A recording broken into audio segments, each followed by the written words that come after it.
Hi, everybody. Welcome to Real Siblings. It ain't easy. A real estate podcast that just ain't typical. I'm Donna, and this is Eric, and we are the Real Siblings. We are both professional realtors with Keller Williams, and just for your reference, he lives on about 13 acres in the hill country. I live in a townhouse in the city. The podcast blends lifestyle together with real estate as we work to communicate, educate, connect, speculate. Oh, I like that word, Eric. and entertain our listeners. While the topics do vary and our conversations go in many directions, we work to provide the listeners with insights into our industry, better equipping you and anyone who's listening for your next real estate transaction. Eric. Hey, sister, you can't change things up like that. I wanted to say educate and speculate because I liked that Speculate. Yeah. So what's going on? Well, sister, you know what's going on. And my sister, co-host, has finished yet another trip to the other side of the globe. And we're going to visit on that today. And since our past discussion of the 2022 trip has played so well, people apparently like to hear about my sister's cavorting around the globe. There you go. But before we get into that, I want to, I'll say recap, maybe review. So in previous episode, just the previous episode, we talked about the reticular activator. And when I was beginning that discussion, I said, scientifically, pause, I sum it up as. So I didn't really give you the scientific, what the reticular activator is. And if you'll excuse me, I will be reading this because there's lots of big words in here that I don't normally use. So your reticular activator, the descending reticulospinal and ascending hypothalamic basal forebrain and thalamocortical systems. These three states develop and occur in a predictable manner. And we can explain these states according to the firing properties of neurons, based on their intrinsic membrane properties, their synaptic and neurochemical connectivity, and their responsiveness to, final words here, sensory inputs. So my summary was, we see and observe what is on our mind. From a real estate perspective, it happens all the time. Maybe something as simple as you're considering a move, or maybe you just even saw a commercial on TV about moving, or watching your favorite HGTV or DIY show on the telly. Your mind's now engaged, and the next time you're in your car, you're taking a walk in your neighborhood, you're on your bike, suddenly it looks like there's been an explosion of for sale signs in a yard. And it's like, oh my gosh, I didn't know my neighbor was selling their house. And it's like, they're 3 doors down, but you weren't thinking about it. It wasn't important, and it was kind of white noise. And now that whatever made that trigger, you're seeing it for the first time. And Donna and I discussed the fact that how she participated, took your trip, and what you saw last year was a little bit different than it was this year, 12 months later, having these kind of discussions on an ongoing basis. And so we're not going to get quizzed on any of that scientific stuff, are we? Yes. Oh, Lordy. Tests will be following. Neurochemical connectivity. Got it. What's that? So that all leads us to the Great Wall behind you. Yeah. So I did a river cruise this summer. I did one last summer. It got interrupted because of COVID. This year I was in Germany, and my brother made me look up the sequence of the rivers I was on. So I started on the Main, or the Main, actually, it's how they say it, and then the Rhine and the Mosel. And we, so lots of little towns along the way. And this particular town was actually one of my favorites. It was called Wertheim. And partly was my favorite. Which is Wertheim. Wertheim. You're right. The guide was great. She knew people in town. She lived there forever. But what was fascinating to me is we came across this lot, and there's very few lots. So behind me is a picture that I took of what had been a torn down home that some younger people were going to buy. And in the tearing down process, they discovered that the basement of the neighbor's property encroached on theirs.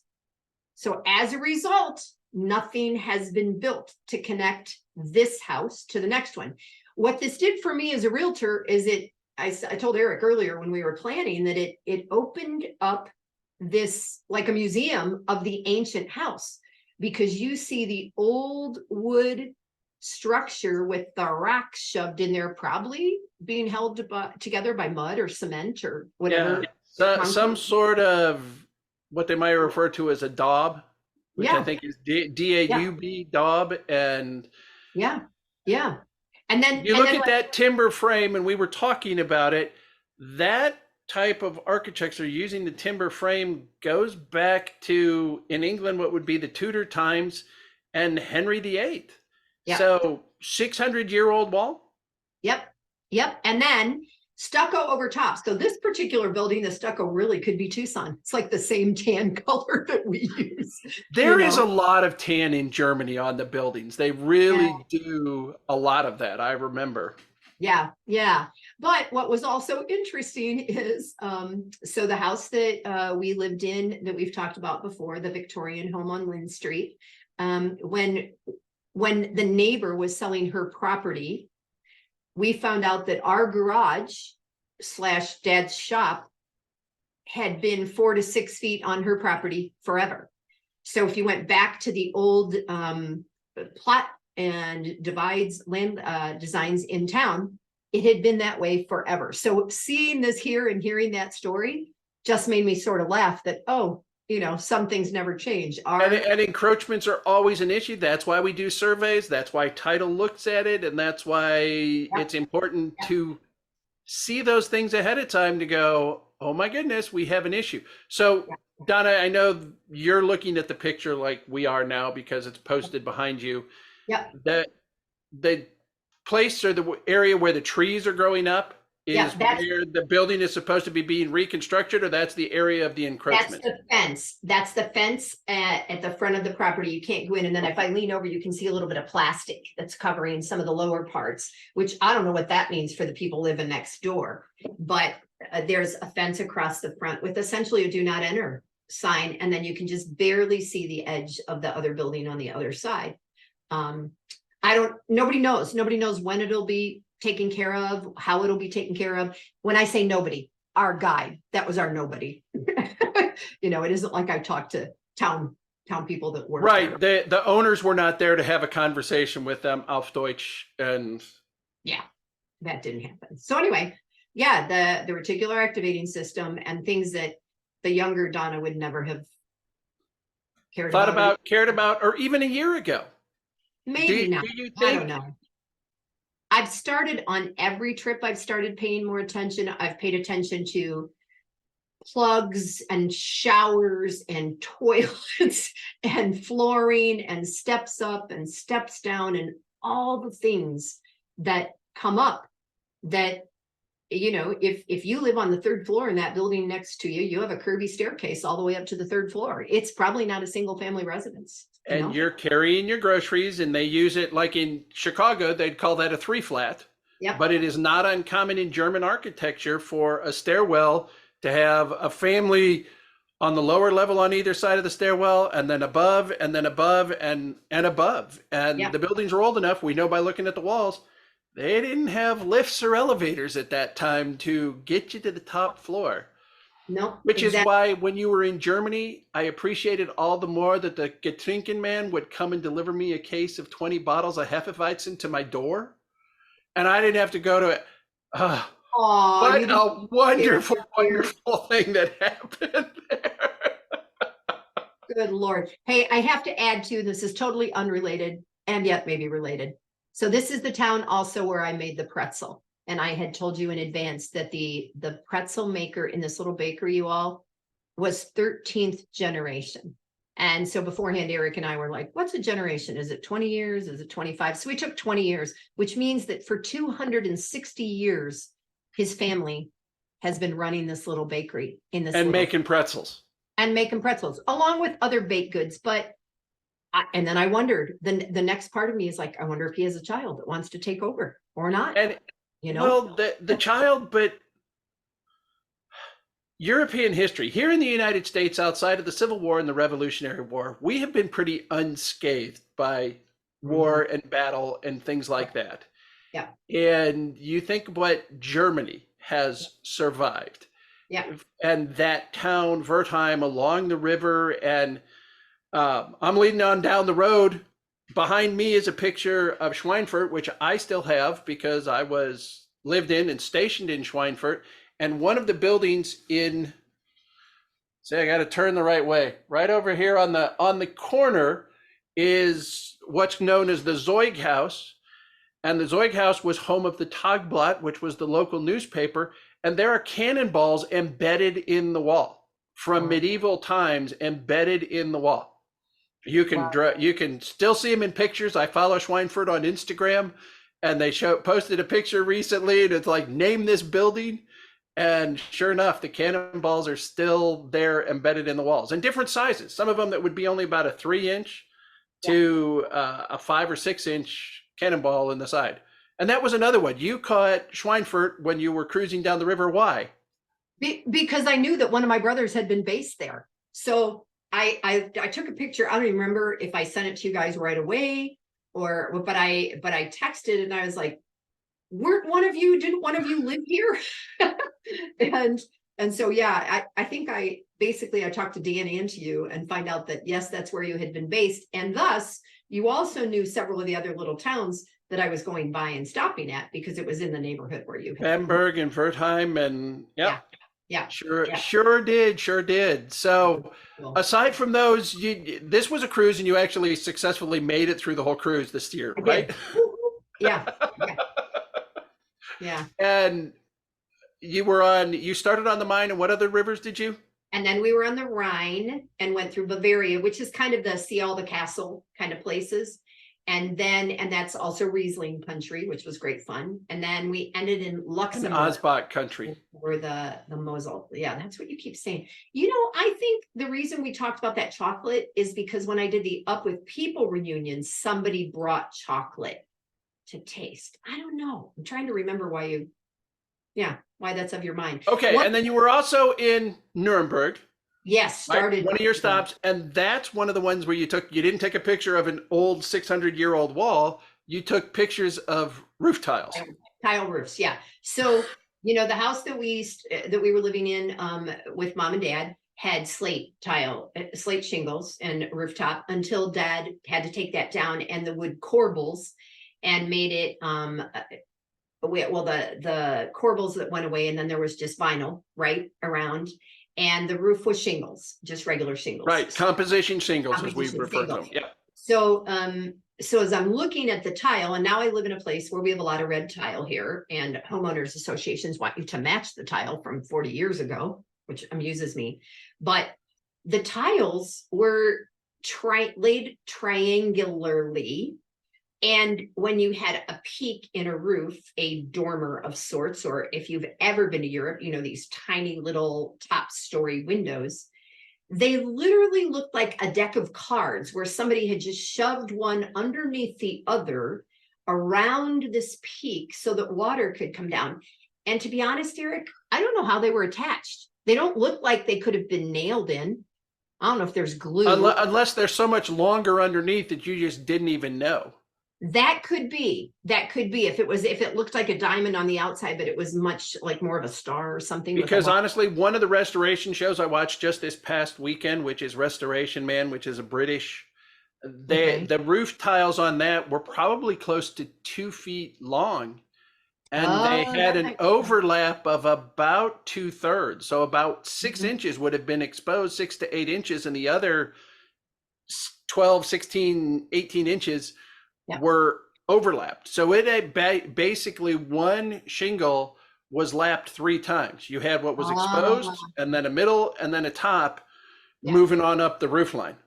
Well, and the other thing then that was interesting for me is, so then my friend from Up With People picked me up. She lives in Frankfurt, but she picked me up, and we were then cruising by the Slate Mountains, and found out The that all Slave Mountains. I'm sure they have another name. They have a better name than that. Along the Rhine River, but we you can see the slate, and those then rooftops same put together the same way but with slate. So we've talked in past episodes about limestone in San Antonio and about our brick home and about adobe here, how people used what was available. And I asked, Christina's her name. I asked her about her house, and she said they had redone the roof and they chose to do it with the slate so that they needed a new roof, but they wanted it to still And fit. who was that? Someone from Up With People that I served on and she's a tour guide. Okay, so this is someone who was the tour guide on the trip. No. She just someone you ran into? You coordinated a trip. We coordinated. She picked me up. We went to a winery. I tasted some Riesling and some cheese ball thing. I don't know what it was. And then we went to the really great with my history here. We both had a friend who was a doctor using Hildegard von Bingen's techniques with natural things, and we were very close to there, so we drove there and saw the church and place where she was, and then a monastery. And my friend and her husband had been at a concert in this monastery the night before, so here we were in this ancient building watching them take down the sound system that had been there the day before. So evidence of repurposing everything, not tearing things down, which I love. So yeah, I think Europe does a much better job of preserving their history than we do, as is evidence behind you. Yeah. How many times has that building been renovated, restored, fixed, patched? Yeah.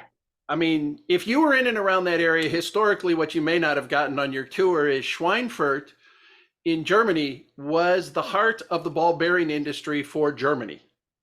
Oh, and during World War II, some of the largest air battles in the war occurred over Schweinfurt, as the Allied forces were trying to bomb out the ball bearing plants. Wow. In order to shut down the ability for Germany to manufacture bearings for all of their equipment. So when I was stationed there, it was not uncommon for a building like that to not only have the encroachment there, but have to call in bomb disposal because there's unexploded ordnance buried all over that region of the country that farmers are digging, and all of a sudden, tink, and they have to pull half-ton ammunition out of the ground that's been buried in the mud since the 1940s. Wow. Happened all the time. So I talked about medieval cannonballs in the wall of a building. Now you're talking about unexploded munitions that have been sitting underground, rusting for 80 years now. Yeah. Some of those were dropped at that point. Right. So food, you've mentioned wine and you mentioned some sort of a cheese ball-y kind of thing. Was there anything else? Well, and the pretzels, of course, which, by the way, I learned that if a pretzel is older than 3 or 4 hours, it's not good. And since I made a pretzel and I had already been given a pretzel, I took one of them with me, and he was right, and I threw it away. Oh, yeah. You go to those pretzels places, and if you get one where they've made the pretzels in advance and then kind of put them in some sort of a warmer, they're rubbish. They're just no amount of mustard, no amount of dipping sauce makes up for a dry, cakey pretzel. Yeah. There was one other thing that was kind of interesting to me, because last year when I went to Brussels, my girlfriend made a tart out of a specific plum that I had never heard of, and of course that's right. Now, was that part of the dessert pizza? Yeah, it looked, and so I am in Mirabelle is what they're called, and I knew that a good portion grew in the Lorraine region, like 80% of France. And so when we got to Luxembourg and I was super close, I took the train and went to France, and sure enough, here's a big market with a big display of these Mirabelles, which until last year I had never heard of. You had never heard of. Yeah. So the food's always fascinating for a person that worked in the food industry, it's always, and totally bio, so non-processed in these little towns. We eat what is available and in season kind of thing. Yeah. So, yeah. All right. So part of the reason that one of your pictures, and I'm pretty confident, I know you're saying you don't remember it, but Osbach is a brandy that's brewed distilled on the river. And I had picked up, they not only do they make the Osbacher Alt brandy, but they make chocolates.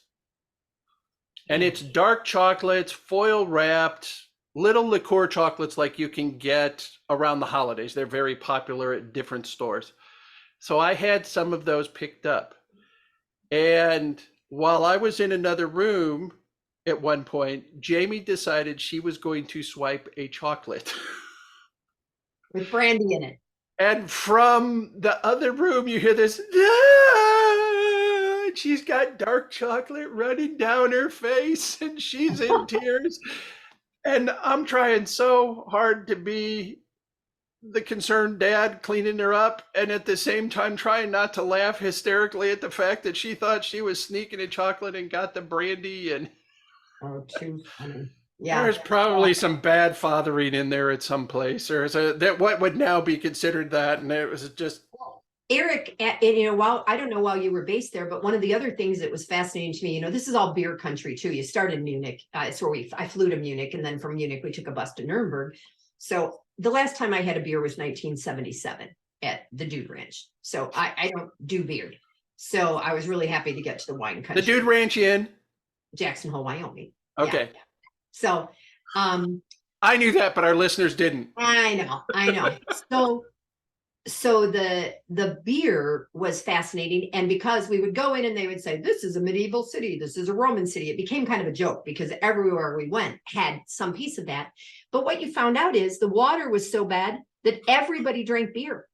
The kids from the time they were infants drank beer, now with way less alcohol content than today. But that was because that was what cleaned the beer. And we drove by fields of hops, and I took pictures and sent those to my kids because they like beer. And all the local little breweries. That was, I don't know, for whatever, I had this random weird image of a child right after nursing having beer, so I don't Well, that's one of those things that we make it seem like developing industry, I'll say even in the last 25 years in the United States, is the microbrewery.